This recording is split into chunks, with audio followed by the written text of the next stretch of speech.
മക്കൾസ് welcome back to Xylem learning. It's me J K. മക്കളെ, നമ്മൾ electric current ധാരാവൈദ്യുതി എന്ന ചാപ്റ്ററിൽ വളരെ ഇമ്പോർട്ടൻ്റ് ആയിട്ടുള്ള അടുത്തൊരു ഏരിയയാണ് നമ്മൾ കോമ്പിനേഷൻ ഓഫ് സെല്ലുകളുടെ ക്രമീകരണം. ഇത് വളരെ ഇമ്പോർട്ടൻ്റ് ആണ്. നമ്മൾ കഴിഞ്ഞ ക്ലാസ്സിൽ എന്ത് പഠിച്ചിരുന്നു? ആ ഒരു പൊട്ടൻഷ്യൽ ഡിഫറൻസുമായി ബന്ധപ്പെട്ട ചിന്ന കാര്യങ്ങൾ പഠിച്ചു.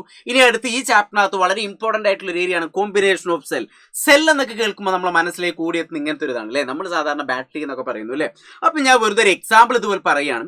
ഇങ്ങനത്തെ ഒരു ബാറ്ററി നമ്മൾ എടുത്തു കഴിഞ്ഞാൽ ഇതിനൊരു കപ്പ് പോലെ കണ്ടോ ഇങ്ങനെ, ഇതിനെയാണ് നമ്മൾ പോസിറ്റീവ് എന്ന് പറയുക. അപ്പൊ തൊട്ട് പിന്നിൽ ബാക്കിലുള്ള ഒരു കോയിൻ പോലെ റൗണ്ട് പോലെ നിങ്ങൾ കണ്ടിട്ടുണ്ടാവും, അതാണ് നെഗറ്റീവ് ആയിട്ട് വരുന്നത്. അപ്പൊ ഒരു ബാറ്ററിയുടെ മുകൾ ഭാഗം, അതായത് മുകൾ ഭാഗം എന്ന് പറഞ്ഞാൽ അങ്ങോട്ടും ഇങ്ങോട്ടൊക്കെ തിരിച്ചു വെക്കാം, അതിനൊന്നും കുഴപ്പമില്ല. ഒരു കപ്പ് പോലുള്ളത് പോസിറ്റീവ് ആയിരിക്കും, താഴെ ഭാഗം ഏതായിരിക്കും? നെഗറ്റീവ് ആയിരിക്കും. അപ്പൊ ഞാൻ ഒരു ചിത്രം തന്നിട്ടുണ്ട്. ഈ ചിത്രം ശരിയാണ് നിങ്ങളൊന്ന് പറഞ്ഞ്. രണ്ട് സെല്ലുകൾ, അതായത് രണ്ട് ബാറ്ററിയെ നമ്മൾ കണക്ട് ചെയ്യുന്നു വിചാരിക്കുക. അപ്പൊ ഇവിടെ കണക്ട് ചെയ്യുന്ന സമയത്ത് ഇവിടെ നോക്കൂ, ഇവിടെ ഒരു പ്ലസ്, അതായത് ഈ കപ്പ് പോസിറ്റീവ്, വീണ്ടും അടുത്ത സെല്ലിന്റെ പോസിറ്റീവിലേക്ക്. അപ്പൊ രണ്ട് പോസിറ്റീവ് ഇങ്ങനെയും ഇവിടെ രണ്ട് നെഗറ്റീവ് ഇങ്ങനെ വരും. ഇങ്ങനെയാണോ ശരിക്കും കണക്ട് ചെയ്യേണ്ടത്? നിങ്ങളൊന്ന് ചിന്തിച്ചു നോക്കൂ, ശരിയാണോ? കുറച്ചാൾക്കാർ പറയുന്നു ശരി, കുറച്ചാൾക്കാർ പറഞ്ഞു സാറേ ഇത് തെറ്റാണ്. അങ്ങനെയെങ്കിൽ ഇതേപോലെ ആയിരിക്കും അല്ലെ. രണ്ട് നെഗറ്റീവുകൾ തമ്മിൽ എന്ത് ചെയ്യുന്നു? കണക്ട് ചെയ്യുന്നു. പോസിറ്റീവ് രണ്ട് ഭാഗത്തേക്ക് ഇപ്പുറത്ത് ഇങ്ങനെ നിൽക്കുന്നു.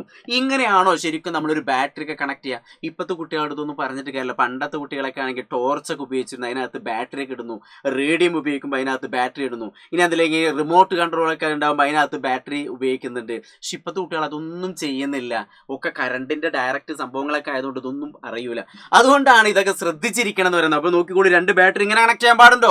ഇല്ല, ദേവസേന തെറ്റ്. അപ്പൊ ഇതും തെറ്റാണ്. അങ്ങനെയെങ്കിൽ ശരിയായിട്ടുള്ള ചിത്രം ഏതാണ്? ദാ ഇതിലേക്ക് നോക്കൂ. ഒരു ബാറ്ററിയുടെ പോസിറ്റീവും അടുത്ത ബാറ്ററിയുടെ നെഗറ്റീവിലേക്ക് കണക്ട് ചെയ്യണം. പിന്നെ ഇവിടെ പ്ലസ്, ഇവിടെ മൈനസ്. അപ്പൊ ഇവിടുന്ന് ഒരു വയർ എടുത്തിട്ട് ഇവിടെ നമ്മളൊരു ബൾബ് കണക്ട് ചെയ്താലാണ് ബൾബ് പ്രകാശിക്കുള്ളൂ. അപ്പൊ ഇതാണ് അതിന്റെ ശരിയായിട്ടുള്ള കണക്ഷൻ. ഇനി ഈ രീതിയിൽ മാത്രമാണോ കണക്ഷൻ? അല്ല. അപ്പൊ നമുക്ക് ഇതിനകത്ത് പഠിക്കേണ്ടതാണ് കോമ്പിനേഷൻ ഓഫ് സെല്ലുകളുടെ ക്രമീകരണം നമുക്ക് പഠിക്കാനുണ്ട്. സെല്ലുകൾ ഏതൊക്കെ രീതിയിൽ കണക്ട് ചെയ്യാം, ബാറ്ററികൾ ഏതൊക്കെ രീതിയിൽ കണക്ട് ചെയ്യാം എന്നുള്ളതൊക്കെ നമുക്ക് പഠിക്കാനുണ്ട്. നമുക്ക് പ്രധാനമായിട്ട് രണ്ട് രീതികളാണ് പഠിക്കേണ്ടത്. അത് ഏതൊക്കെയാണ് നമുക്ക് എന്ത് ചെയ്യാം, പഠിക്കാം. അപ്പൊ മാക്സിമം എല്ലാവരും കൂടെ ശ്രദ്ധിച്ചോളൂ. ഞാൻ പറയുന്ന വാക്കുകളിലേക്ക്, സ്ക്രീനിലേക്ക് മാത്രമായിരിക്കട്ടെ ശ്രദ്ധ. മകളെ, ആർക്കൊരു കുഴപ്പമില്ലല്ലോ, ബുദ്ധിമുട്ടില്ലല്ലോ, മനപ്രയാസമില്ലല്ലോ, ഓക്കെ ആണല്ലോ, സെറ്റ് അല്ലേ? സെറ്റ് മാടുന്നു. ഈ ചിത്രത്തിലേക്ക് നോക്കിയിട്ട് നിങ്ങളൊന്ന് ആൻസർ പറയണേ. ഈ ഒരു ഉപകരണത്തിന്റെ പേരെന്താ ഒന്ന് പറഞ്ഞേ. നമ്മൾ കഴിഞ്ഞ ക്ലാസ് പഠിച്ചാണ്. എന്താണ് ഇതിന്റെ പേര്? പൊട്ടൻഷ്യൽ ഡിഫറൻസ് മെഷർ ചെയ്യാനുള്ള, വോൾട്ടേജ് അളക്കാനുള്ള ഒരു പ്രത്യേക ഉപകരണമാണ്. ഇത് ഏതാണ്? ഇത് വോൾട്ട് മീറ്റർ എന്നാണ് പറയുന്നത്. എന്താ പേര് അറിയാം? വോൾട്ട് മീറ്റർ എന്ന് പറയുന്നു. ഈ വോൾട്ട് മീറ്ററിന്റെ റെഡ് കളറുള്ളത് പോസിറ്റീവ് വയറിലേക്കും ഇവിടെ ബ്ലൂ കാണുന്ന നെഗറ്റീവിലേക്കാണ് നമ്മൾ സാധാരണ കണക്ട് ചെയ്യേണ്ടത്. അപ്പൊ ഞാൻ നോക്കൂ, ഒരു ബാറ്ററി എടുത്തു. ആ ബാറ്ററിയുടെ പോസിറ്റീവ് ഇവിടെ, അടുത്ത നെഗറ്റീവ് ഇവിടെ, അടുത്ത ബാറ്ററിയുടെ പോസിറ്റീവ്, ഇത് നെഗറ്റീവ്. അപ്പൊ ഇങ്ങനെ കണക്ട് ചെയ്താൽ ശരിയായ രീതിയാണ് അല്ലേ. ഞാൻ നേരത്തെ കുറച്ച് ചിത്രങ്ങളൊക്കെ കാണിച്ചതല്ലേ. ഇത് കറക്റ്റ് ആയിട്ടുള്ളല്ലേ. പോസിറ്റീവ് നെഗറ്റീവ്, പിന്നെ പ്ലസ് നെഗറ്റീവ്, ഇങ്ങനെയാണ് പോകുന്നത്. അതേ രൂപത്തിലാണ് ഇവിടെ കണക്ട് ചെയ്തത്. അതുകൊണ്ട് ഇവിടെ ഒരു ബാറ്ററിയുടെ ഇവിടുത്തെ വോൾട്ടേജ് 1.5 എന്ന് അടയാളപ്പെടുത്തിയിട്ടുണ്ട്. രണ്ടാമത്തെ ബാറ്ററിയുടെ വോൾട്ടേജും 1.5 എന്ന് അടയാളപ്പെടുത്തിയിട്ടുണ്ട് അല്ലേ. അപ്പൊ രണ്ട് സെല്ലുകളുടെയും നമുക്ക് 1.5 വരുന്നുണ്ട്. എന്നിട്ട് നമ്മളൊരു വയർ എടുത്തിട്ട് നമ്മളെ വോൾട്ട് മീറ്ററിലേക്ക് കണക്ട് ചെയ്തപ്പോൾ അതിന്റെ നീഡിൽ എവിടെ നിൽക്കുന്നു? 3 നിൽക്കുന്നു. അപ്പൊ അവിടുത്തെ ടോട്ടൽ വോൾട്ടേജ്, അവിടെയുള്ള ടോട്ടൽ പൊട്ടൻഷ്യൽ വ്യത്യാസം, പൊട്ടൻഷ്യൽ ഡിഫറൻസ് മെഷർ ചെയ്യാൻ നമുക്ക് ഈ വോൾട്ട് മീറ്ററിലേക്ക് ഇങ്ങനെ സൂക്ഷിച്ച് നോക്കിയാൽ മതി അല്ലേ. അപ്പൊ കിട്ടിയില്ലേ? അങ്ങനെയെങ്കിൽ ഇതിലേക്ക് നോക്കാം. അപ്പൊ ഇവിടെ ഒരു 1.5, ഇവിടെ ഒരു 1.5. അപ്പൊ നമുക്കറിയാം 1.5 പ്ലസ് 1.5 ആയിരുന്നു. 10 0 ബാക്കി 1.8 3. അപ്പൊ 3 വോൾട്ട്. അപ്പൊ ഈ ചിത്രത്തിലേക്ക് ഒന്ന് സൂക്ഷിച്ച് നോക്കൂ നിങ്ങൾ. കണ്ടോ ഞാൻ സൂം ചെയ്ത് കാണിച്ചു തരാം. അതാ 3 നിൽക്കുന്നത്. അപ്പൊ ഇവിടുത്തെ ടോട്ടൽ പൊട്ടൻഷ്യൽ ഡിഫറൻസ് എത്ര കിട്ടി? 3 കിട്ടി. അപ്പൊ ഇത് ചെയ്യാന് നമുക്ക് ഒരു ചിന്ന ഇക്വേഷനൊക്കെ ഉപയോഗിക്കാം. ഒന്നുമില്ല, ടോട്ടൽ EMF എന്ന് പറഞ്ഞാൽ ഞാൻ ഇവിടെ ക്യാപിറ്റൽ E എന്ന് കൊടുത്തു. ഇനി എത്ര സെല്ലുകൾ ഉണ്ട് നോക്കി. ഇവിടെ എത്ര സെല്ലുണ്ട്? അത് നമ്പർ ഓഫ് സെൽ N. ഈ ഓരോ സെല്ലിന്റെയും EMF വോൾട്ടേജ് എത്ര? അത് സ്മോൾ ലെറ്റർ E എന്ന് കൊടുത്തു.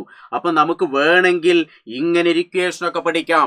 Capital E = N × small letter E. സാറേ, ഞങ്ങൾക്ക് ഇങ്ങനത്തെ ഇക്വേഷൻ വെച്ച് ചെയ്യാൻ ബുദ്ധിമുട്ടാണ്, അതുകൊണ്ട് ഞാൻ ഈ ഇക്വേഷൻ പഠിക്കുന്നില്ല. കുഴപ്പമില്ല, നിങ്ങൾക്ക് നേരിട്ട് നോക്കി അതിൽ കണ്ടെത്തിക്കൂടെ അല്ലേ. എന്താണ് E = ടോട്ടൽ EMF, ഇവിടുത്തെ ടോട്ടൽ പൊട്ടൻഷ്യൽ ഡിഫറൻസ് വോൾട്ടേജ് എത്രയെന്നും മെഷർ ചെയ്യാൻ ഞാനൊരു ക്യാപിറ്റൽ E എന്ന് കൊടുത്തു വിചാരിക്കുക. ഇങ്ങനെ ഇക്വേഷൻ പഠിക്കുന്നു വേണ്ട, പക്ഷെ നമ്മളൊന്ന് ബേസ് ആയിട്ട് അറിഞ്ഞിരിക്കാൻ വേണ്ടിയിട്ടാണ്. പിന്നെ നമ്പർ ഓഫ് സെല്ലും അവിടുത്തെ അതിന്റെ EMF. അപ്പൊ N എന്ന് പറഞ്ഞാൽ എത്ര എണ്ണം ഉണ്ട്? 2 ബാറ്ററി. അപ്പൊ നമുക്ക് വേണമെങ്കിൽ ഇങ്ങനെയൊക്കെ ചെയ്യാം. E is equal to N into E. എന്ന് പറഞ്ഞാൽ 2 ബാറ്ററി, ഒന്നിന്റെ 1.5, 2 ഇൻറ്റു 1.5 പറഞ്ഞാൽ 3 വോൾട്ട് എന്ന് കിട്ടി. അങ്ങനെ വേണമെങ്കിൽ ചെയ്യാം, അല്ലെങ്കിൽ നിങ്ങൾക്ക് ഡയറക്റ്റ് കൂട്ടി വെക്കാം. അപ്പൊ ഈ ഒരു സെല്ലിന്റെ ഒരു കോമ്പിനേഷൻ ജസ്റ്റ് ഓർത്ത് വയ്ക്കാം. ഇനി അടുത്ത ഈ ഒരു ചിത്രത്തിൽ വോൾട്ടേജ് എത്ര ഒന്ന് പറഞ്ഞ്, ഞാൻ മിണ്ടുന്നില്ല. ഈ ചിത്രത്തിലേക്ക് നോക്കുക. കോമ്പിനേഷൻ ഓഫ് സെല്ലിന്റെ അടുത്തൊരു ചിത്രം തന്നു. ഈ ചിത്രം ശരിയാണോ മക്കളെ? ഒന്ന് നോക്കി നോക്കി. ഞാൻ ആദ്യം ഇതിനെപ്പറ്റി കുറച്ച് കാര്യങ്ങളൊക്കെ നിങ്ങൾക്ക് ഞാൻ പറഞ്ഞു തന്നിട്ടുണ്ട്. അപ്പൊ ഇത് ശരിയാണോ നിങ്ങളൊന്ന് പറഞ്ഞ്, എന്നിട്ട് ഞാൻ ക്ലാസ്. ഓക്കെ, അപ്പൊ ഇവിടെ നോക്ക്. ഇവിടെ എന്താ സംഭവിക്കുന്നത്? പൊട്ടൻഷ്യൽ ഡിഫറൻസ് വോൾട്ടേജിലെ വോൾട്ടേജ് മീറ്റർ എത്ര തന്നിട്ടുള്ളത്? 0 ആണ് തന്നിട്ടുള്ളത്. എന്താ കാരണം? ഇത് ശരിയായ രീതിയിലുള്ള കണക്ഷൻ അല്ല. എന്താ കാരണം? നോക്ക്, ഇവിടെ നെഗറ്റീവ് കുഴപ്പമില്ല, പക്ഷെ ഇവിടെ പ്ലസ്, അടുത്ത് വീണ്ടും പ്ലസ്. അപ്പൊ 2 പോസിറ്റീവ് ഇങ്ങനെ അടുപ്പിച്ച് കണക്ട് ചെയ്യാൻ പാടുണ്ടോ?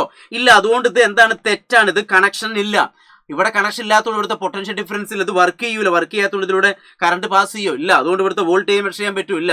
അപ്പൊ ഈ ചിത്രം തെറ്റാണ്. അപ്പൊ ഈ ഒരു ചിത്രം ശരിയാണ്. അപ്പൊ ശരിയാ. പരീക്ഷയ്ക്ക് നമുക്ക് ഞാൻ ഇങ്ങനെയൊക്കെ പറയാൻ കാരണം എക്സാമിന് നമുക്ക് എന്ത് ചെയ്യുന്നു, പല രൂപത്തിലുള്ള ചിത്രങ്ങളൊക്കെ തരും. അപ്പൊ നിങ്ങൾ ശരിയാക്കണം. ഇവിടെ നിങ്ങൾ ചിലപ്പോൾ പ്രോബ്ലം അല്ലെങ്കിൽ ഇവിടെ നിങ്ങൾ എന്ത് ചെയ്തല്ലോ പൊട്ടത്തരം കൊണ്ട് ചിലപ്പോൾ പ്രോബ്ലം ഒക്കെ ചെയ്യും. എങ്ങനെ?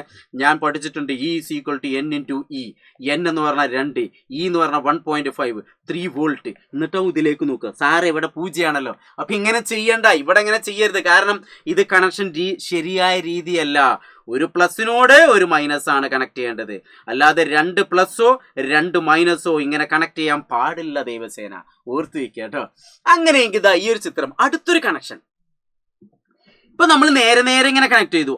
ഞാൻ അതിന്റെ ഇടയിൽ പറയാൻ പറഞ്ഞു, ഒരു സെല്ലിനെ നമുക്ക് ഇങ്ങനെ വരച്ചുകൂടെ? ബാറ്ററി ഒക്കെ ഇങ്ങനെ അല്ലെ, ഇങ്ങനെ വരയ്ക്കാം അല്ലെ. അതായത് ഒരു വലിയ ലീഡ് പോസിറ്റീവ്, ചെറിയ ലീഡ് നെഗറ്റീവ്. ഇങ്ങനെയാണ് ഒരു ബാറ്ററിയെ നമ്മൾ എടുക്കുന്നത് അല്ലെ, സെല്ല് എന്നൊക്കെ പറയും. പിന്നെ അടുത്ത് വീണ്ടും പോസിറ്റീവ് നെഗറ്റീവ്, വീണ്ടും പോസിറ്റീവ് നെഗറ്റീവ്, ഇങ്ങനെയാണ് പോകേണ്ടത്.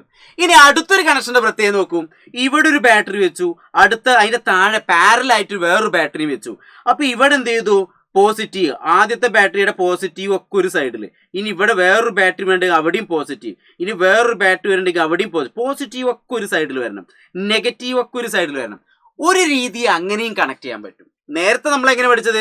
ഒരു പ്ലസ് മൈനസ്, ഒരു പ്ലസ് മൈനസ് ഇങ്ങനെ പോയിരുന്നത് അല്ലേ. ഇനി നമുക്ക് വേണമെങ്കിൽ പ്ലസ് ഒക്കെ ഒരു സൈഡിലും നെഗറ്റീവ് ഒക്കെ ഒരു സൈഡിലും എടുത്തിട്ട് നമുക്ക് എന്ത് ചെയ്യാൻ കണക്ട് ചെയ്യാൻ പറ്റും. അപ്പൊ ഈ രീതിയിലൊരു കണക്ഷൻ വരുന്നുണ്ട്. അപ്പൊ ഇവിടുത്തെ വോൾട്ടേജ് എത്രയെന്നുള്ള ഇതിലേക്ക് നോക്കൂ. ഇത് ശരിയായ രീതിയാണ്. പക്ഷെ ഇവിടുത്തെ വോൾട്ടേജ് എത്ര? ശരിക്കും ശ്രദ്ധിച്ചു നോക്കൂ. 1 കഴിഞ്ഞിട്ട് 2ന്റെ സെന്ററിലാണ് വന്നിട്ടുള്ളത്. സെന്ററിൽ വരിക എന്ന് പറഞ്ഞാൽ 1ന്റെയും 2ന്റെയും സെന്ററിൽ എന്ന് പറഞ്ഞാൽ നമുക്ക് 1.5 എന്ന് കിട്ടി. എത്ര കിട്ടി? 1.5 വോൾട്ട് എന്ന് കിട്ടി. എത്ര കിട്ടിയത്? 1.5. അപ്പൊ നിങ്ങൾ ശ്രദ്ധിക്കേണ്ടത്, സെല്ലുകളെ നമ്മൾ 2 രീതിയിൽ കണക്ട് ചെയ്തു. ഇങ്ങനെ കണക്ട് ചെയ്തപ്പോൾ EMF വോൾട്ടേജ് ഇങ്ങനെ കൂടി പോയി. പക്ഷെ ഈ ചിത്രത്തിലേക്ക് നോക്കൂ, വോൾട്ടേജ് എത്ര ബാറ്ററി കണക്ട് ചെയ്താലും, ഇപ്പൊ ഞാൻ ഇങ്ങനെ ഒരു ബാറ്ററി എടുത്തു, ഇങ്ങനെ ഒരു ബാറ്ററി എടുത്തു, ഇങ്ങനെ ഒരു ബാറ്ററി എടുത്തു, ഇങ്ങനെ ഒരു ബാറ്ററി എടുത്തു, ഇങ്ങനെ ഒരു ബാറ്ററി എടുത്തു, പ്ലസ് ഒക്കെ ഒരു സൈഡിൽ ഇങ്ങനെ വെച്ചു, മൈനസ് ഒക്കെ അടുത്ത സൈഡിൽ ഇങ്ങനെ വെച്ചു. എന്നിട്ട് ഇത് കംപ്ലീറ്റ് നമ്മളൊരു ബൾബിലേക്കൊക്കെ അല്ലെങ്കിൽ വോൾട്ട് മീറ്ററിലേക്ക് കണക്ട് ചെയ്തു. ഇങ്ങനെ കണക്ട് ചെയ്താൽ ഇത് ഓരോന്നും ഇങ്ങനെ കണക്ട് ചെയ്താലും ഇവിടെ എത്ര സെല്ലുകൾ ഉപയോഗിച്ചാലും ഇതിനെ നമ്മൾ പാരലൽ കണക്ഷൻ എന്ന് പറയും. ഇപ്പൊ ഇങ്ങനെ കണക്ട് ചെയ്യുമ്പോൾ ഇതില് 1ന്റെ മാത്രം എടുത്താൽ മതി. എത്ര കണക്ട് പാരലായിട്ട് ഇങ്ങനെ താഴെ എത്ര കണക്ട് ചെയ്താലും ഒരൊറ്റ 1ന്റെ വോൾട്ടേജ് മാത്രമേ ഇവിടെ എന്ത് ചെയ്യുള്ളൂ, കാണിക്കുള്ളൂ. അപ്പൊ ഈ ഒരു കണക്ഷൻ ഒരു പ്രത്യേക പേര് പറയും. ഈ ഒരു കണക്ഷനെ, അതായത് ഈ ഒരു കണക്ഷന് പ്രത്യേക പേര്, അതാണ് നമ്മൾ ഇതിനകത്ത് പഠിക്കുന്നത്. അപ്പൊ നോക്കി നോക്കുക. നമുക്ക് ആദ്യത്തെ പേരെന്താണ്? ശ്രേണി രീതി. എന്താ പറയാ? ശ്രേണി രീതി, സീരീസ് കണക്ഷൻ. അപ്പൊ നമ്മൾ ആദ്യം പഠിച്ചില്ലേ, ആ കണക്ഷനെ നമ്മൾ എന്ത് പേര് കൊടുത്തു? ഇനി സീരീസ് കണക്ഷൻ. അപ്പൊ കോമ്പിനേഷൻ ഓഫ് സെല്ലുകളുടെ ക്രമീകരണം നമുക്ക് 2 രീതി. ഒന്നാമത്തത് ഏതാണ്? സീരീസ് കണക്ഷൻ, ശ്രേണി രീതി എന്ന് പറയും. അപ്പൊ ഇവിടെ നോക്കിക്കോളൂ, ഒരു ബാറ്ററി കണക്ട് ചെയ്തു, അടുത്ത ബാറ്ററി, ഇനി വേണമെങ്കിൽ വീണ്ടും കണക്ട് ചെയ്യാം. നമ്മൾ ചിത്രം സെല്ല് പ്രതീകം ഉപയോഗിച്ച് വരയ്ക്കുമ്പോൾ ഈ ചിത്രത്തിലേക്ക് നോക്കിയിട്ട് വരയ്ക്കുകയാണെങ്കിൽ ആദ്യം മൈനസ്, പിന്നെ പ്ലസ്, പിന്നെ മൈനസ് പ്ലസ്, പിന്നെ മൈനസ് പ്ലസ്, ഇങ്ങനെ 3 എണ്ണം ഇങ്ങനെയൊക്കെ വരയ്ക്കാം. അപ്പൊ ഇവിടെ ശ്രദ്ധിക്കേണ്ട ഒരു കാര്യമാണ്, ആദ്യത്തെ മൈനസ് കൊടുത്തു, ഇവിടെ പ്ലസ്, അടുത്തതിന്റെ മൈനസ്, ഇവിടെ പ്ലസ്, അടുത്തതിന്റെ മൈനസ്, ഇവിടെ പ്ലസ്, ഇങ്ങനെ കണക്ട് ചെയ്തു. ഇവിടെ 3 സെല്ലുകൾ വെച്ചു. അപ്പൊ നമ്മൾ നേരത്തെ ചെയ്ത പോലെ നമുക്ക് ഇക്വേഷൻ ഒക്കെ വെച്ച് ചെയ്യുകയാണെങ്കിൽ എന്താ സംഭവിക്കുക? ഇക്വേഷൻ ഒക്കെ വെച്ച് ചെയ്യുകയാണെങ്കിൽ capital E is equal to N into E. N എന്ന് പറഞ്ഞാൽ 3 ഇൻറ്റു ഇ എന്ന് പറഞ്ഞാൽ 1.5. 3 ഇൻറ്റു 1.5 എന്ന് പറഞ്ഞാൽ നമുക്ക് എത്ര കിട്ടി? 4.5 വോൾട്ട് എന്ന് കിട്ടി. ഇനി അതല്ലെങ്കിൽ ഡയറക്റ്റ് കൂട്ടിയാൽ മതി. 1.5 പ്ലസ് 1.5 പ്ലസ് 1.5 കൂട്ടി നോക്കുക. 15 5 ബാക്കി 1 4.5 കണ്ടില്ലേ? ഇത്ര കിട്ടി.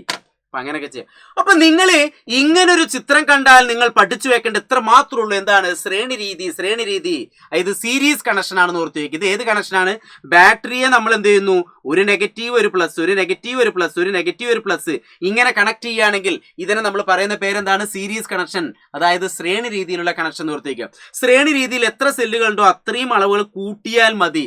നേരിട്ട് കൂട്ടിയാൽ അവിടുത്തെ ടോട്ടൽ വോൾട്ടേജ് കിട്ടും. അപ്പൊ അങ്ങനെ ഓർത്ത് വയ്ക്കുക. ഇത് പഠിക്കാൻ ബുദ്ധിമുട്ടുണ്ടോ? സിമ്പിൾ അല്ലേ? അങ്ങനെയെങ്കിൽ ഇനി അടുത്തൊരു കണക്ഷൻ ഏതാണ്? അടുത്ത രണ്ടാമത്തെ കണക്ഷൻ എന്ന് പറഞ്ഞാൽ ഇതിനെ നമ്മൾ പറയുന്ന ഒരു പാരലൽ കണക്ഷൻ. ഇവിടെ ഒക്കെ 1.5 1.5 1.5. ഇനി ഇവിടെ നമ്മൾ എത്ര സെല്ലുകൾ ഉപയോഗിച്ചാലും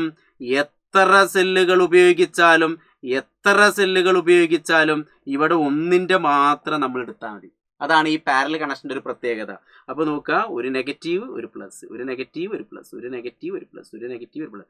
പ്ലസ് ഒക്കെ ഒരു ഭാഗത്തും നെഗറ്റീവ് ഒക്കെ ഒരു ഭാഗത്തും വരുന്ന ഈ ഒരു കണക്ഷൻ രീതിയെ നമ്മൾ സാധാരണ പറയുന്ന പേരാണ് പാരലൽ കണക്ഷൻ. അപ്പൊ ബാറ്ററി നമുക്ക് രണ്ട് രീതിയിൽ കണക്ട് ചെയ്യാം. ഒന്ന് സീരീസ് ആണ്, നേരെ പോവും. ഒന്ന് താഴെ പാരലൽ ആയിട്ട് വരുന്നു. ഈ രണ്ട് കണക്ഷൻ വളരെ ഇമ്പോർട്ടന്റ് ആണ്, ശരി കോർത്ത് വയ്ക്കുക. അപ്പൊ ഇവിടെ നമ്മൾ എത്ര കണക്ട് ചെയ്താലും ഇവിടുത്തെ ടോട്ടൽ EMF വോൾട്ടേജ് എത്രയെന്ന് വെച്ചാൽ നിങ്ങൾ ഒറ്റ ഒന്നിന്റെ മാത്രം എടുത്താൽ മതി. വേറെ ഇക്വേഷൻ വെച്ച് ചെയ്യേണ്ട ആവശ്യമൊന്നുമില്ല. അപ്പോൾ അത് സിമ്പിൾ ആണല്ലോ. അങ്ങനെയൊക്കെ നമ്മൾ ടെക്സ്റ്റ് ബുക്കിനകത്ത് ഇങ്ങനത്തെ ഒരു വലിയ ഡയലോഗ് കൊടുത്തിട്ട് ജസ്റ്റ് ഒന്ന് വായിക്കുന്നതാണ്. ഒരു സെല്ലിൻ്റെ പോസിറ്റീവും നെഗറ്റീവ് എന്നിവ യഥാക്രമം അടുത്ത സെല്ലിൻ്റെ പോസിറ്റീവ് നെഗറ്റീവുമായി ബന്ധിപ്പിക്കുന്ന രീതിയാണ് സമാന്തര രീതി. ഈ സമാന്തര രീതിയിൽ സമാന സെല്ലുകൾ ക്രമീകരിക്കുമ്പോൾ ഒരു സെല്ലിന്റെ പൊട്ടൻഷ്യൽ വ്യത്യാസം തുല്യമായ പൊട്ടൻഷ്യൽ വ്യത്യാസം മാത്രമേ ലഭിക്കുള്ളൂ. ഒന്നിന്റെ വോൾട്ടേജ് എത്രയാണോ അതന്നെ നമുക്ക് ടോട്ടൽ കിട്ടുള്ളൂ. In a parallel connection positive and negative terminal of a one cell are connected to the positive and negative terminal of next cell respective ഒരേപോലെ. വെൻ ദ ഐഡന്റിക്കൽ സെൽ ഒരേപോലത്തെ cell ആയതുകൊണ്ട് are arranged in parallel arrange ചെയ്ത് കഴിഞ്ഞാൽ the effective potential difference of the combination is equal to എന്താണ്? That of a single cell എന്ന് പറയുക. അപ്പൊ ഇതിങ്ങനെ കാണാതെ പഠിച്ചു വെക്കുന്നതാണ്. ജസ്റ്റ് നിങ്ങൾ എന്ത് ചെയ്താൽ മതി? ഓർത്തു വെച്ചാൽ മതി. അങ്ങനെയെങ്കിൽ നമുക്ക് ഇതിനകത്തൊരു പ്രോബ്ലം ഇങ്ങനെ വരാൻ ചാൻസ് ഉണ്ട്. അപ്പൊ ഈ ഒരു പ്രോബ്ലം കൂടി നമ്മൾ ചെയ്തു പഠിക്കാം. പ്രോബ്ലം എങ്ങനെയാണ് ഒന്ന് വായിച്ചു നോക്കുന്നത്. നിങ്ങൾക്ക് 1.5 വോൾട്ട് EMF വീതമുള്ള 4 സെല്ലുകൾ തന്നിരിക്കുന്നു. 1.5 വോൾട്ടുള്ള എത്ര തന്നിട്ടുണ്ട്? 4. അപ്പോൾ ഒറ്റയടിക്ക് നിങ്ങളുടെ മനസ്സിൽ ഇങ്ങനെ വരണം. ഇനി ഇവ ഉപയോഗിച്ചുണ്ടാവുന്ന പരമാവധി പൊട്ടൻഷ്യൽ വ്യത്യാസം എത്ര? ഇതിന്റെ ക്രമീകരണ രീതി ചിത്രീകരിക്കുക. അപ്പോൾ 4 cell with EMF of 1.5 volt each are given. What is the maximum potential difference? അപ്പൊ നമുക്ക് മനസ്സിലാക്കേണ്ട ഒരു കാര്യം, സീരീസ് ആണെങ്കിൽ ശ്രേണി രീതിയാണെങ്കിൽ മാക്സിമം കിട്ടും, പാരലൽ ആണെങ്കിൽ മിനിമം കിട്ടും. നമ്മൾ നേരത്തെ പറഞ്ഞു അല്ലെ? കുറേ വെച്ചപ്പോൾ ഒക്കെ ആഡ് ചെയ്തു. പാരലായിട്ട് വെക്കുമ്പോൾ ഒന്നിന്റെ മാത്രം എടുത്ത്. അപ്പൊ മാക്സിമം നമ്മൾ തെറ്റിക്കാൻ വേണ്ടിയിട്ട് അങ്ങനെ തന്നിട്ടില്ല. എന്താണ്? ഇതാ പരമാവധി പൊട്ടൻഷ്യൽ വ്യത്യാസം, മാക്സിമം പൊട്ടൻഷ്യൽ ഡിഫറൻസ് കിട്ടുന്നത് ഏത് രീതിയിൽ കണക്ട് ചെയ്യുമ്പോൾ അതിന്റെ ചിത്രവും വരയ്ക്കാം. അപ്പോൾ ഏത് രീതി കണക്ട്? നമുക്ക് ഇക്വേഷൻ അറിയാം. E is equal to n into E. അതിൽ n എന്ന് പറഞ്ഞാൽ നമുക്ക് എത്ര തന്നിട്ടുണ്ട്? 4 സെല്ലുകൾ. 4 ഇൻറ്റു ഓരോന്നിന്റെ എത്ര? 1.5. അപ്പൊ 4 ഇൻറ്റു 1.5 എന്ന് പറഞ്ഞാൽ ഗുണിച്ചാൽ നമുക്ക് എത്ര കിട്ടി? 6 വോൾട്ട് എന്ന് കിട്ടും. ഇത് ഗുണിച്ചു നോക്കുക, അല്ലെങ്കിൽ നേരെ കൂട്ടി വയ്ക്കാലും മതി. അങ്ങനെ 1.5 പ്ലസ് 1.5 പ്ലസ് 1.5 പ്ലസ് 1.5 4 1 2 3 4 14 20 0 ബാക്കി 1 അല്ലെ? 10 10 22 1 2 3 4 4 2 6 പോയിന്റ്. കണ്ടില്ലേ? ഇങ്ങനെ ചെയ്താലും മതി. ഈ ഇക്വേഷൻ വേണം നിർബന്ധമൊന്നും ഇല്ല കേട്ടോ, ഞാൻ വെറുതെ പറഞ്ഞു എന്നുള്ളൂ. അപ്പൊ ഇങ്ങനെ ചെയ്യാം. ഇനി ഇതിന്റെ അറേഞ്ച്മെന്റ് എങ്ങനെ ചിത്രം വരയ്ക്കണം? ചിത്രം വരയ്ക്കുമ്പോൾ നമുക്ക് രണ്ട് രീതി വരയ്ക്കാം. 4 ബാറ്ററികൾ ഇങ്ങോട്ട് വരച്ചേക്കുന്നു. ഒരു കുട്ടി ഇങ്ങനെ വരച്ചു വെച്ചു. എന്നിട്ട് എന്ത് ചെയ്തു? അങ്ങനെ ഒരു കണക്ഷൻ ഒക്കെ കൊടുത്തു. ഇത് ശരിയാണ്. അപ്പൊ ഇവിടെ പ്ലസ് ഇവിടെ മൈനസ്, ഏടെ പ്ലസ് ഇവിടെ മൈനസ്, ഏടെ പ്ലസ് ഇവിടെ മൈനസ്, ഏടെ പ്ലസ് ഇപ്പൊ ഇവിടെ മൈനസ്. ഇങ്ങനെ വരയ്ക്കാം. ഇനി അതല്ലെങ്കിൽ ഒരു കുട്ടി എന്ത് ചെയ്തു? ഒരു മൈനസ് ഒരു പ്ലസ്, ഒരു മൈനസ് ഒരു പ്ലസ്, ഒരു മൈനസ് ഒരു പ്ലസ്, ഒരു മൈനസ് ഒരു പ്ലസ്, ഇങ്ങനെ വരച്ചാലും മതി. അപ്പൊ അതൊക്കെ നിങ്ങൾ ഇഷ്ട രൂപത്തിൽ വരയ്ക്കുക. അപ്പൊ ഇതേപോലത്തെ ഒരു പ്രോബ്ലം വന്നാൽ നിങ്ങൾക്ക് ചെയ്യാൻ പറ്റൂലേ? മക്കൾ ആർക്കും ഒരു കുഴപ്പമില്ലല്ലോ, ബുദ്ധിമുട്ടില്ലല്ലോ, മനപ്രയാസമില്ലല്ലോ. അപ്പൊ ഇതില് ഇതേപോലത്തെ പ്രോബ്ലം നമുക്ക് വന്നാൽ ചെയ്യാൻ പറ്റണം. അങ്ങനെയെങ്കിൽ അടുത്തൊരു ക്വസ്റ്റ്യൻ ശരിക്കും ഒന്ന് വായിച്ചു നോക്കൂ. എന്താണ് നമ്മളെ ക്വസ്റ്റ്യൻ? 9 വോൾട്ടിന്റെ ബാറ്ററിയിൽ സമാനമായ 6 സെല്ലുകൾ ശ്രേണി രീതിയിൽ ഘടിപ്പിച്ചെങ്കിൽ ഒരു സെല്ലിന്റെ EMF എത്ര? 9 വോൾട്ടിന്റെ ബാറ്ററിയിൽ സമാനമായ 6 സെല്ലുകൾ കണ്ടല്ലേ, 6 ഐഡന്റിക്കൽ സെല്ലാണ്. ഐഡന്റിക്കൽ സെല്ലാണ് ഒരേപോലെ, ഒന്നിന്റെ അളവ് എത്രയാണോ അതന്നെ ആയിരിക്കും ബാക്കിയുള്ള. ഓക്കെ, ആർ കണക്റ്റഡ് ഇൻ സീരീസിലാണ് കണക്ട് ചെയ്ത്. From the battery of 9 volt കിട്ടി. What is the EMF of 1 cell? ഒരു സെല്ലിന്റെ EMF, ഒരു സെല്ലിന്റെ വോൾട്ടേജ് എത്രയെന്ന് കാണണം. എത്രയാണ്? 9 വോൾട്ട് കിട്ടി, 6 സെല്ലുകൾ. ഇപ്പോൾ ഒരു എക്സാമ്പിൾ ഞാൻ ഇങ്ങനെ വരച്ചു വിചാരിക്കുക. ചില കുട്ടികൾക്ക് ചിലപ്പോൾ ഇതാവും സിമ്പിൾ. 1 2 3 4 5 6. ഇനി അതല്ലെങ്കിൽ 1 2 3 4 5 6. ഇതൊക്കെ കൂട്ടിയപ്പോൾ എത്ര വോൾട്ട് കിട്ടി? 9 വോൾട്ട്. ഇതൊക്കെ കൂട്ടിയപ്പോൾ എത്ര കിട്ടി? 9 വോൾട്ട്. അങ്ങനെയെങ്കിൽ ആ 9 വോൾട്ടിനെ ആ എണ്ണം കൊണ്ടിട്ട് ഹരിച്ചാൽ പോരെ അല്ലയോ? ഈ 9 വോൾട്ടിന് എന്ത് ചെയ്താൽ മതി? എത്ര ഉണ്ട്? 6നെ കൊണ്ടിട്ട് ഹരിച്ചാൽ പോരെ. അപ്പോൾ നമുക്ക് ഒന്നിൻ്റെ ആൻസർ കിട്ടൂല. ഇതിനിപ്പോൾ ഫിസിക്സ് എന്ന് പറയുന്നതല്ല, മാത്സിൽ നിങ്ങൾ പഠിക്കുന്നത് അതേപോലെ തന്നെ. പക്ഷെ നമുക്ക് എന്ത് ചെയ്യാം, ഒന്നുകൂടി ഭംഗിക്ക് വേണ്ടിയിട്ട് എന്ത് ചെയ്യാം, capital is equal to n into small letter E. അതിൽ സ്മോൾ ലെറ്റർ ഇ ആണ് കാണേണ്ടത്. അപ്പം ഞാനിവിടെ ഇ എടുത്ത് ഈ എന്നിനെ താഴ്ത്തുക. അപ്പോൾ E/n, അതായത് E is equal to capital E/n. Capital E എന്ന് പറഞ്ഞാൽ നമുക്ക് 9 വോൾട്ട് ബൈ n എന്ന് പറഞ്ഞാൽ 6 എണ്ണം. 9നെ 6 കൊണ്ട് ഹരിച്ചാൽ നമുക്കറിയാം ആൻസർ 1.5 വോൾട്ട്. ഇത്രേ ഉള്ളൂ. അപ്പൊ ഇങ്ങനെ ചെയ്യാനും പറ്റും. അപ്പൊ ജസ്റ്റ് ഒന്ന് ഓർത്ത് വെക്കുക. അപ്പൊ അത്രയും കാര്യങ്ങൾ എന്ത് ചെയ്യാം, നമുക്ക് അറിഞ്ഞിരിക്കണം. ഇനി ഇതിനെ ബേസ് ചെയ്തിട്ട് ഒരു ചെറിയ കാര്യം കൂടെ അറിഞ്ഞിരിക്കുക. ശ്രേണി രീതിയിൽ സെല്ലുകൾ ബന്ധിപ്പിക്കുന്ന സന്ദർഭങ്ങൾ ഏതൊക്കെയാണെന്നുള്ളത് ചോദിക്കും. അപ്പൊ നമുക്കറിയാം സീരീസ് കണക്ഷൻ, സീരീസ് ആയിട്ടുള്ള കണക്ഷൻ എന്ന് പറഞ്ഞാൽ നമ്മളെ മനസ്സിലേക്ക് കൂടി എത്തേണ്ടത് ഒന്ന് എന്ന് പറഞ്ഞാൽ നമുക്ക് റിമോട്ട് അല്ലേ, റിമോട്ട് കൺട്രോളിലൊക്കെ, remote control of T V അല്ലേ, remote control of T V, T വിയുടെ റിമോട്ട് കൺട്രോളിൽ നമ്മൾ സീരീസ് കണക്ഷനാണ് ഉപയോഗിക്കുക. അതായത് ശ്രേണി രീതിയിലാണ് ഉപയോഗിക്കുക.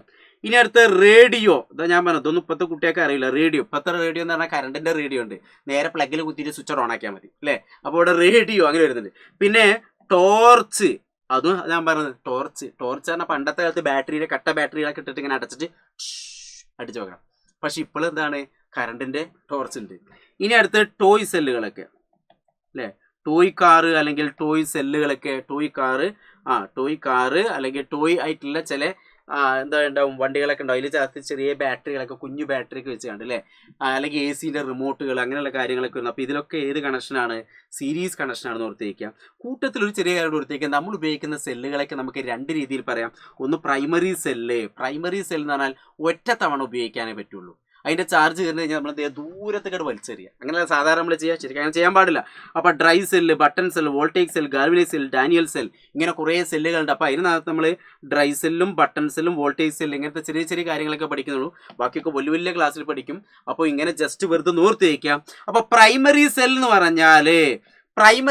പറഞ്ഞാൽ നമുക്ക് ഉപയോഗിക്കണം, മനസ്സിലാക്കേണ്ടത് കനോട്ട് ബി റീയൂസ്ഡ്. നമുക്ക് വീണ്ടും വീണ്ടും എന്ത് ചെയ്യാൻ ഉപയോഗിക്കാൻ പറ്റില്ല. അതായത് സിംഗിൾ യൂസ്ഡ് ആണ്. ഇത് ഒറ്റ തവണയെ നമുക്ക് ഉപയോഗിക്കാൻ പറ്റുള്ളൂ. ഡ്രൈ സെല്ലായാലും ബട്ടൺ സെല്ലായാലും ഒക്കെ നമുക്ക് അതിൻ്റെ ചാർജ് തീർന്നു കഴിഞ്ഞാൽ നമ്മളത് ഒഴിവാക്കണം. അതുകൊണ്ട് അത് സിംഗിൾ യൂസ് ആണ്. ഇനി വേറൊന്നുണ്ട്, സെക്കൻഡറി സെൽ എന്ന് പറയും. നമുക്ക് വീണ്ടും വീണ്ടും ഉപയോഗിക്കാം. നമ്മൾ വീട്ടിലൊക്കെ ബാറ്ററി പെട്ടി എന്ന് പറയില്ലേ, ഇൻവെർട്ടറൊക്കെ കണക്ട് ചെയ്യൂലേ. അപ്പോൾ ഇങ്ങനത്തെ ഇതിനെയാണ് നമ്മൾ സെക്കൻഡറി സെൽ. അതിനകത്ത് ഒരുപാട് സെല്ലുകൾ ഉണ്ടായിരിക്കും. ഇത് നമുക്ക് എന്ത് ചെയ്യാൻ പറ്റുന്നു? ഇതൊരു സ്റ്റോറേജ് സെല്ലാണ്. നമുക്ക് സ്റ്റോർ ചെയ്ത് വെക്കാൻ പറ്റും. വീണ്ടും എന്താ പറ്റും? Can be recharged and reused എന്ന് ഓർത്ത് വയ്ക്കുക. നമുക്ക് വീണ്ടും വീണ്ടും റീചാർജ് ചെയ്തിട്ട് വീണ്ടും വീണ്ടും നമുക്ക് എന്താ പറ്റും? ഉപയോഗിക്കാൻ പറ്റും. അതുകൊണ്ട് ഇതിനെ നമ്മൾ മൾട്ടിപ്പിൾ സെൽ എന്നൊക്കെ പറയും. എന്താ പേര് അറിയാം? മൾട്ടിപ്പിൾ. ഇതിനകത്ത് ഒന്നിൽ കൂടുതൽ സെല്ലുകളൊക്കെ ഉണ്ടായിരിക്കും. അപ്പോൾ നേരത്തെ കണ്ട ബാറ്ററി എന്ന് പറഞ്ഞാൽ സിംഗിൾ യൂസ്ഡ് ആണെന്ന് ഓർത്തേക്കുക. ചാർജ് തീർന്നാൽ കളയാൻ പറ്റും. ഇവിടെ ചാർജ് തീർന്നാൽ വീണ്ടും റീചാർജ് ചെയ്യാൻ പറ്റും. ഇത് സ്റ്റോർ ചെയ്ത് വെക്കുന്നു, റീചാർജ് ചെയ്യാൻ പറ്റും. അതോടൊപ്പം തന്നെ അത് റീയൂസ് വീണ്ടും വീണ്ടും നമുക്ക് എന്ത് ചെയ്യാൻ പറ്റും? ഉപയോഗിക്കാൻ പറ്റും. അപ്പോൾ സെല്ലിൻ്റെ കോമ്പിനേഷൻ പറഞ്ഞപ്പോൾ കൂട്ടത്തിൽ ഞാൻ ഈ ഒരു കാര്യം കൂടി പറഞ്ഞു വെച്ചു. അപ്പോൾ അത് ഓർത്തേക്കുക, വളരെ ഇമ്പോർട്ടൻ്റ് ആണ്. അപ്പോൾ ഇത്രയും കാര്യങ്ങളാണ് നമുക്ക് ഇതിനകത്ത് പഠിക്കാനുള്ളത്. അപ്പോൾ സെല്ലുകളുടെ കോമ്പിനേഷൻ 2, അത് ഏതൊക്കെ രീതിയിലാണെന്നൊക്കെ ജസ്റ്റ് ഓർത്ത് വയ്ക്കുക. അപ്പോൾ ഇതുമായി ബന്ധപ്പെട്ട് ഇനിയും ഒരുപാട് കാര്യങ്ങൾ പഠിക്കാണ്ട്. ഈ ചാപ്റ്റർ വളരെ ഇമ്പോർട്ടൻ്റ് ആണ്. അതുകൊണ്ടാണ് ഞാനിങ്ങനെ ഓരോ ഭാഗങ്ങൾ ഇങ്ങനെ ഓരോ കോണ്ടന്റ് വീഡിയോ ആയിട്ട് ചെയ്യുന്നത്. അപ്പോൾ ഇത് തീർച്ചയായിട്ടും നിങ്ങൾ കാണണം, കേൾക്കണം, പഠിക്കണം, നിങ്ങളുടെ ഫ്രണ്ട്സിലേക്ക് ഷെയർ ചെയ്യണം. നമുക്ക് ഈ ചാപ്റ്റർ വളരെ ഇമ്പോർട്ടൻ്റ് ആണ്. ഓക്കെ, അടിപൊളിയായിട്ട് പഠിക്കാം.